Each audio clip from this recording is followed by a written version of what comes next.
जी doctor साहब, media में जिस तरीके से विदेशी निवेश आ रहा है और पूंजीपतियों का इसमें नियंत्रण दिनों दिन बढ़ता जा रहा है।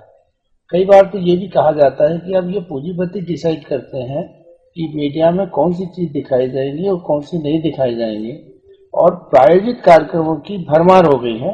अब हमें सूचनाएं और समाचार नहीं मिलते हैं, लेकिन हमें दिन भर टीवी खोलते हैं और किसी न किसी विषय पर बहस चलना शुरू हो जाती है।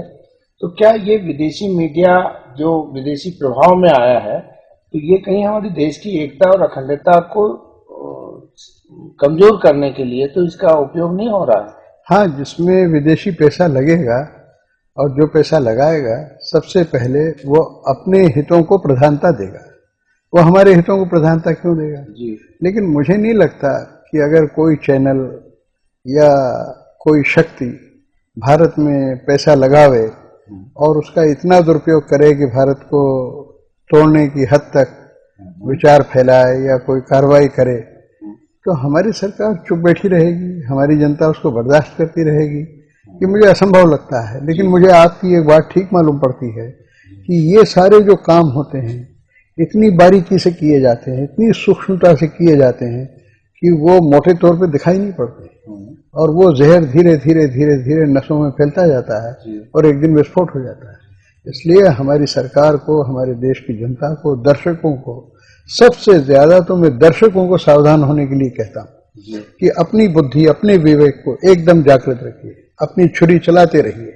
जितनी भी निराधार बातें आती हैं, जितनी भी कुतर्क की बातें आती हैं, जितनी भी एक दूसरे पर अनावश्यक प्रहार की बातें आती हैं, उनको अपनी छुरी से, बुद्धि की छुरी से काटते जाइए, फेंकते जाइए उसको। उसमें किसी नियम की जरूरत नहीं है, किसी कानून की जरूरत नहीं है, किसी डंडे की जरूरत नहीं है।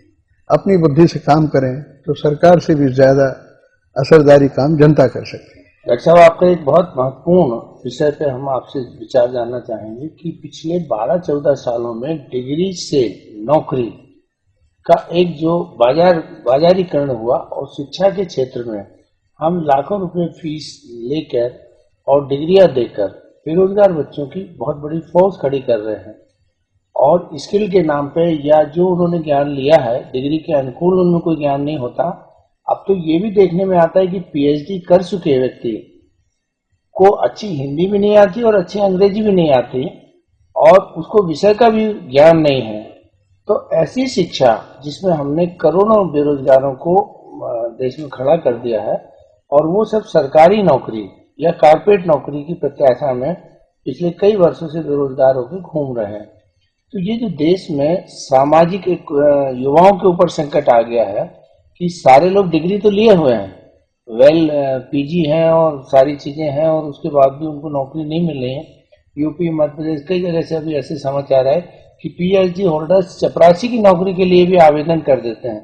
तो आपको नहीं लगता कि शिक्षा के क्षेत्र में ये बाजारीकरण इसका रोका जाना चाहिए? शिक्षा के क्षेत्र में जिस कदर लूटपाट मची हुई है वो आज तक पहले भारत में कभी नहीं मची। शिक्षा और चिकित्सा, जी जी, अस्पतालों में भी जिस तरह की लूटपाट होती है जी, और सब अब लोग निजी विश्वविद्यालय खोलकर बैठे हुए हैं, निजी शिक्षा संस्थान खोल के बैठे हैं, अंधाधुंध फीसें चार्ज करते हैं। मैं समझता हूँ इसका सबसे पहला समाधान तो ये है कि समस्त सरकारी कर्मचारियों के लिए और समस्त जनप्रतिनिधियों के लिए, सांसद से लेकर पार्षद तक, प्रधानमंत्री से लेकर चपरासी तक, सबके बच्चों के लिए ये अनिवार्य होना चाहिए।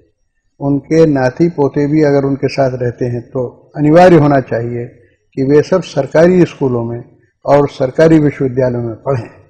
अगर उनमें न पढ़ें तो उनको नौकरी से पृथक कर दिया जाना चाहिए। इसी तरह से उन सब का इलाज सरकारी अस्पतालों में होना चाहिए। सरकारी अस्पतालों में इलाज न करें तो उसके लिए उनको अनुमति लेना पड़ेगी किसी निजी अस्पताल में जाने के लिए या निजी डॉक्टर को दिखाने के लिए। क्यों आप दिखाना चाहते हैं निजी डॉक्टर? तो अगर ये व्यवस्था लागू हो देश में तो शिक्षा व्यवस्था देश की सुधरेगी। सुधरेगी मतलब उसमें गुणवत्ता आएगी, उसके शिक्षा के प्रति शिक्षा देने वालों में चिंता पैदा होगी। इसी तरह से स्वास्थ्य के मामले में पूरे देश में एक तरह की चेतना फैलेगी। जब तक स्वास्थ्य की दूसरी व्यवस्थाएं ठीक नहीं होंगी, चिकित्सा की व्यवस्था ठीक नहीं होगी। लेकिन ये प्रारंभिक काम है जो होना चाहिए। दूसरी बात जो आपने कही वो बहुत जरूरी है कि कोई डिग्रियां थमा देने से कोई शिक्षित नहीं हो जाता है। डिग्रियां थमा देने से एक तो अहंकार बढ़ जाता है कि मैं एमए हूँ, मैं पीएचडी हूँ, मैंने एमबीए किया है, मैंने एमबीबीएस किया है। एक प्रकार का अहंकार बढ़ जाता है। असल में परीक्षाएं बहुत कठोर होनी चाहिए और उसमें जो वास्तव में प्रशिक्षण दिया जाना चाहिए हुनरों का, काम धंधों का, वो प्रशिक्षण भारत में ठीक से है नहीं।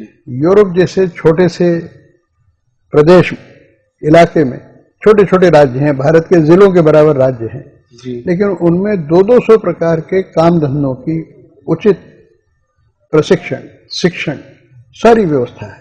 जबकि भारत में मुश्किल से 30-40 काम धंधों की परीक्षाएं दी जाती हैं, प्रशिक्षण दिया जाता है।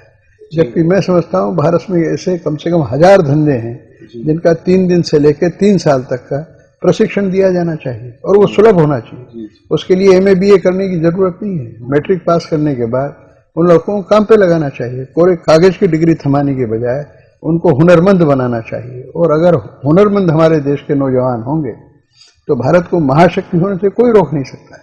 दुनिया में इस समय सबसे ज्यादा नौजवानों की संख्या अगर किसी देश में है तो भारत में है। इस शक्ति